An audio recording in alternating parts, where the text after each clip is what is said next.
I'm here with my son, and I'd love you to tutor him on this math problem, but don't give him the answer. You can ask questions and nudge him in the right direction, but I really want to make sure he understands it himself. And he's here in the room, so you can talk to him directly.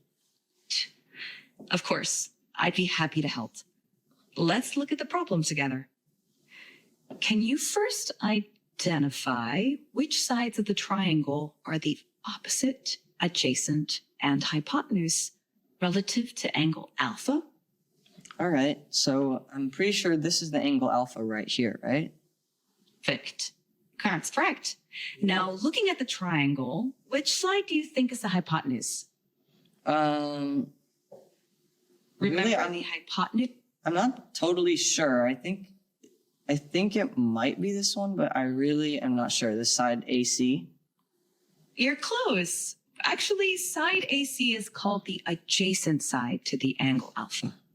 The hypotenuse is the longest side of a right triangle and is directly opposite the right angle. Can you find which one is the hypotenuse? Oh, okay, I see. So I think the hypotenuse is this really long side from A to B. Would that be correct? Exactly. Well done. Now that you've identified the hypotenuse, can you identify which side is the opposite side to angle alpha? Okay, well, I mean, you told me earlier that this was the adjacent side, and I know that's the hypotenuse, so I'm guessing that this side, BC, is the opposite side.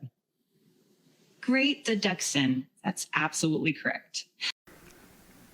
Donc, c'est le type d'outil qui va être disponible pour nos étudiants pour qu'ils puissent consulter à toute heure du jour et à tout endroit.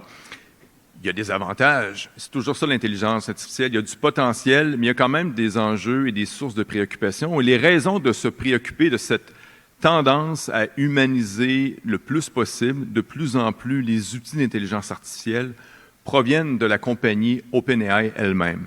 Donc, lorsque OpenAI a sorti la version ChatGPT 4o, O pour Omni, donc Omni, c'est-à-dire qu'on peut échanger par texte, par parole, etc. On peut lui fournir des vidéos analysées aussi.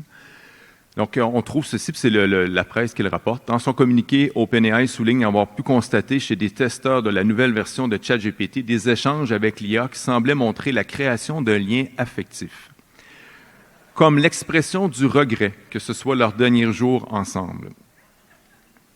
OpenAI reconnaît qu'entrer dans une forme de rapport de socialisation avec l'IA pourrait inciter les utilisateurs à réduire leur envie d'avoir des relations humaines avec des humains. Les échanges prolongés avec le modèle pourraient avoir aussi un effet sur les normes sociales. Notamment, les agents conversationnels laissent les utilisateurs leur couper la parole à tout moment. Ce comportement, s'il est généralisé, pourrait nuire aux interactions sociales. Cela n'est pas sans rappeler le film de 2013, Her, qui mettait en vedette un homme qui était tombé amoureux de l'agent conversationnel qui s'appelait Samantha. Ce n'est pas sans rappeler non plus l'expérimentation dans les années 60 du logiciel Elisa, qui était une psychothérapeute. Et c'était assez de base, là. C'était des réponses à l'écrit, puis elle fait juste reformuler la question, donc assez rustique, mais pourtant, on a cessé l'utilisation de ce logiciel-là parce que les gens créaient une relation de dépendance par rapport au logiciel. On a appelé l'effet ELISA la prédisposition humaine à donner des symboles de plus de sens, à des symboles plus de sens qu'ils n'en ont réellement. Et on nomme l'anthropomorphisme, la tendance à se représenter les autres êtres sur le modèle de l'être humain et à leur attribuer des attributs humains qu'ils n'ont pas. Et avec une voix humaine qui est comme celle d'un ami, qui nous parle de façon bienveillante, qui aussi peut apprendre dans nos interactions, apprendre nos goûts, nos préférences, manifester toujours de l'intérêt, ne nous confronte pas, il y a une tendance à cet effet ELISA. C'est un danger, une préoccupation qui est actuelle. Je lisais la semaine passée dans Le Soleil cet article. Mon collègue est ChatGPT. Tous les matins, en arrivant au bureau, Laurie et Paul saluent Paul et le questionnent sur les plus récentes données financières et boursières. Mais Paul n'existe pas. C'est en fait le surnom qu'elle a donné à ChatGPT. Il est tellement présent dans ma routine, c'est devenu mon collègue de travail. Alors, s'il est trop tôt pour mesurer pleinement l'impact de tel outil sur les relations de travail, l'ordre des CRHA, c'est l'ordre des conseillers en ressources humaines agréés. Puis la directrice, Mme Poirier, là, donc, l'ordre se dit préoccupé par les enjeux éthiques, mais aussi par les conséquences sur les individus. L'usage par le personnel est encore l'angle mort des organisations, indique Mme Poirier, ajoutant que seulement 9% des organisations sondées disent avoir mesuré le degré d'utilisation d'outils d'IA libres d'accès par leur main-d'œuvre, et qu'une sur 3, 32%, a mis en place des mesures d'encadrement. Donc, l'ordre remarque aussi des bénéfices, c'est important de le mentionner. Les organisations sondées ont vu une incidence importante et positive sur les tâches réalisées.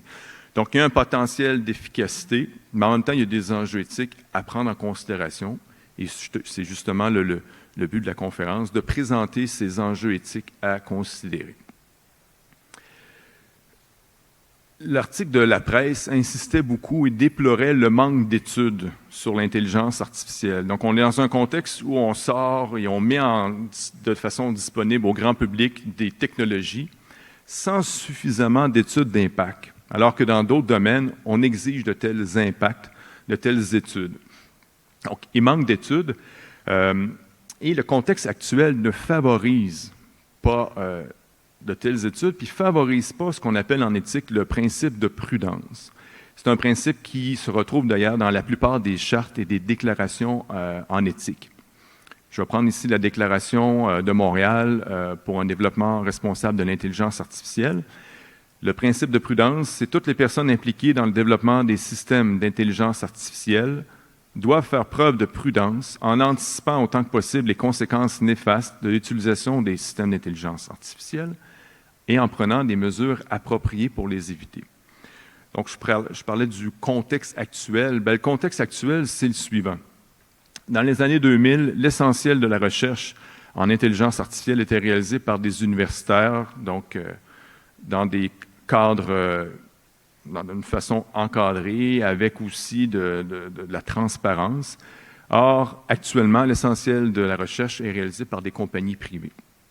Compagnies privées qui ont des intérêts économiques et de fait, on le voit ici, la croissance du marché de l'IA générative est en grande explosion. C'est un marché très lucratif. Donc, il devient tentant pour les compagnies de sortir le plus rapidement possible avant les autres, donc des technologies. Donc, dans ce contexte-là, ça ne favorise pas donc, les études d'impact préalables, ça ne favorise pas non plus le principe éthique de prudence. Le New York Times décrit la situation en disant que ChatGPT est impliqué dans une course à l'armement de l'IA. Donc, c'est quand même un contexte dont on doit tenir compte. Ce qui m'amène à la question, est-ce que l'intelligence artificielle est une technologie neutre? Neutre au sens où c'est une technologie, un outil qu'on aurait évalué en fonction de ses utilisations, comme par exemple un marteau. Ma réponse est non, pour 3 raisons. Parce que l'IA est liée au contexte socio-économique, idéologique de son développement, donc on doit en tenir compte. Les compagnies privées qui proposent des technologies ont un intérêt, qui n'est pas nécessairement néfaste, mais qui ne va pas nécessairement avec notre intérêt à nous, comme citoyens, comme personne ou comme prof. Donc, il faut être conscient que la technologie qui nous est proposée, bien, il y a une visée derrière. Donc, voilà pourquoi ce n'est pas une technologie neutre. Deuxième raison, ce n'est pas une technologie neutre non plus parce que ce n'est pas un outil passif.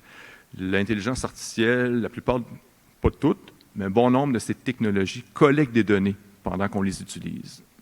Et troisième raison, bien, l'adoption de la technologie engendre nécessairement des changements de pratique dans le milieu où elle est déployée. Des changements qui peuvent être bénéfiques, mais aussi qui peuvent avoir des conséquences importantes. Donc, il faut en être conscient. Voilà pourquoi je pense, c'est un point de vue personnel, que l'IA n'est pas une technologie neutre. Passons maintenant à l'enjeu de la protection des droits d'auteur et des renseignements personnels. Donc, on l'a vu, l'IA est entraînée, ChatGPT, à partir des données publiées sur le web. Donc, on procède par ce qu'on appelle en anglais le common crawl. Donc, on récolte le plus de données possible sans filtre. Ce qui inclut, donc, vous le devinez, des données qui sont protégées par un droit d'auteur ou encore des données personnelles. Par ailleurs, du point de vue de l'utilisateur, l'utilisatrice, donc chacun d'entre nous, les interactions sont utilisées pour entraîner les futurs modèles de cette IA. Donc, ce que vous entrez sur ChatGPT est réutilisé pour entraîner les modèles. Donc, il faut en être conscient. En mars 2023, des personnes ont eu accès à l'historique des conversations d'autres personnes. Donc, c'est un incident de confidentialité, c'est possible. Et la revue Protégez-vous nous dit qu'un problème de santé, par exemple, qu'on raconte à ses proches en utilisant ChatGPT, pourrait se retrouver associé à notre nom dans une future production de ChatGPT. Ce que j'ai dit s'applique aux modèles disponibles de façon gratuite sur Internet. Ce n'est pas le cas de la version payante de ChatGPT 4o. Et ce n'est pas pour rien qu'elle est payante. Donc, dans le fond, il y a une protection supplémentaire qui est disponible. Encore faut-il aller paramétrer correctement l'outil. On peut demander que nos conversations ne soient pas réutilisées pour entraîner le système. Il faut savoir aussi que les IA génératives d'images, assez populaires auprès de nos étudiants, comme Midjourney, collectent beaucoup d'informations. On va même chercher les informations sur les interactions, donc beaucoup d'informations quand même considérées personnelles sur l'utilisateur. Il faut en être conscient. Il faut en être conscient, puis nos étudiants aussi, nos étudiantes, doivent être conscients et conscientes de ces enjeux-là, s'ils veulent utiliser l'intelligence artificielle de façon libre et éclairée. J'aimerais aborder maintenant la question des enjeux au regard de la justice sociale. Donc, on l'a mentionné, ChatGPT est entraîné à partir du contenu sur le web. Or, sur le web, on trouve pas mal n'importe quoi. On trouve du contenu toxique, c'est-à-dire du contenu sexuel, des images dégradantes, etc. Et on l'a vu, on a ajouté des filtres pour bloquer ce contenu toxique. Donc, si on ajoute des filtres, ce sont des IA qui bloquent, les IA doivent être entraînées. Pour entraîner des IA, il faut faire quoi? Il faut leur fournir des données étiquetées.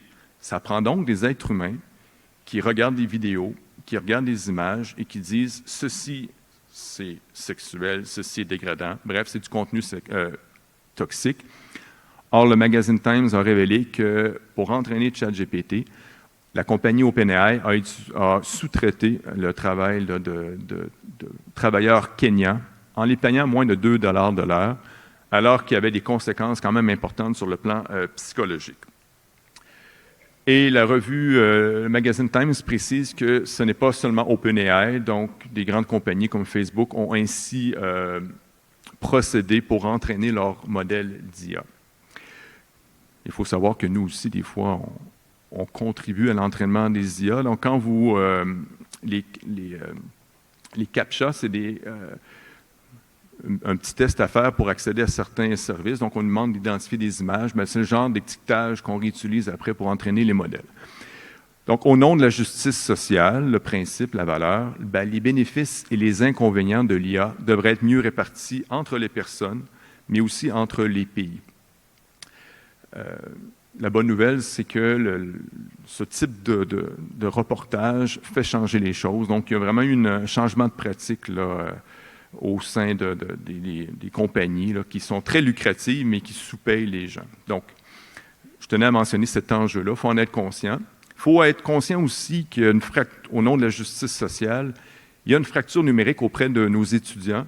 Ce n'est pas tous les étudiants, les étudiantes qui ont le même niveau de compétences pour utiliser l'intelligence artificielle et qui ont aussi le même niveau d'accès. Donc, on doit en tenir compte lorsqu'on demande aux étudiants d'utiliser ces outils-là. Il y a un reportage au Secours, mon patron est un algorithme qui traite toute la question de l'enjeu, la justice sociale là, dans les grandes compagnies d'intelligence artificielle.